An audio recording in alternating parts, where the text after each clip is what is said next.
എന്റെ ചക്കി ഇവരോടൊക്കെ ഒന്ന് സബ്സ്ക്രൈബ് ചെയ്യാൻ പാടില്ല. ചക്കി നിനക്ക് വേണ്ടി ഞാൻ എത്ര നാളെ ഇങ്ങനെ ഇവിടെ കാത്തു നിൽക്കുന്നു.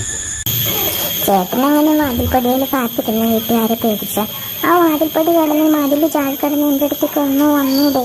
ഞാൻ ഇത്ര നാളായി ഞാനിവിടെയും കാത്തിരിക്കുന്നു.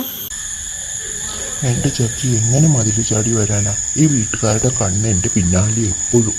നീ നോക്കിക്കേ, ഇപ്പോഴും അതെ. അറിയാത്ത പോലെ വേറെ എങ്ങോട്ടെങ്കിലും നോക്കിയിരിക്കാം. ഇത്രയും പേടിത്തോണ്ട് തന്നെയാണല്ലോ ഞാൻ മനസ്സിൽ കൊണ്ടു നടന്നതെന്ന് ഓർക്കുമ്പോഴാണ് എനിക്ക് വിഷമം. കൂട്ടുകാരനാണെന്നും പറഞ്ഞ് നടക്കാതെ നീ എന്തെങ്കിലും വഴി പറഞ്ഞു നടക്കാതു. ചക്കി പറയുന്നതിലും കാര്യമുണ്ട്. നീ ഇച്ചിരി കൂടി ധീരനാവണം.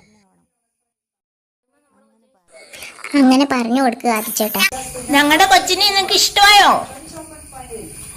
അതാണോ അവിടെ ഇങ്ങനെ കാത്തിരിക്കണേ? പക്ഷെ ഞങ്ങളുടെ കൊച്ചിന് സ്ത്രീധനം ചോദിക്കുമ്പോ കണ്ണും കണ്ണും ആ പാട്ടിടണം അവിടെ. നോക്കവൻ ഇപ്പൊ ഞാൻ അറിയോ അങ്ങനെ മുഖം പറിക്കും. അപ്പൊ അവന് ഇഷ്ടമാണ് എന്റെ ഐഡിയ നീ കാണണ്ട. അങ്ങനെ ഞങ്ങളുടെ കാത് സിമ്പിൾ ആയിരിക്കുമ്പോ നിനക്ക് കടണം. സുപ്രീം കോടതിയിൽ പ്രോസ്പെക്ടസ് തിരുത്താൻ സർക്കാർ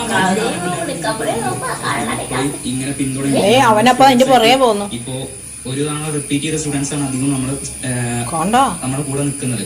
തമ്മിൽ എത്ര അഗാധമായ ബന്ധമാണെന്ന് ഉറപ്പാക്കുക. അതന്നെയാണ് അവനവിടെ. ഈ വീട്ടുകാർ ഒരു ധൈര്യവും തരില്ലെന്നോ.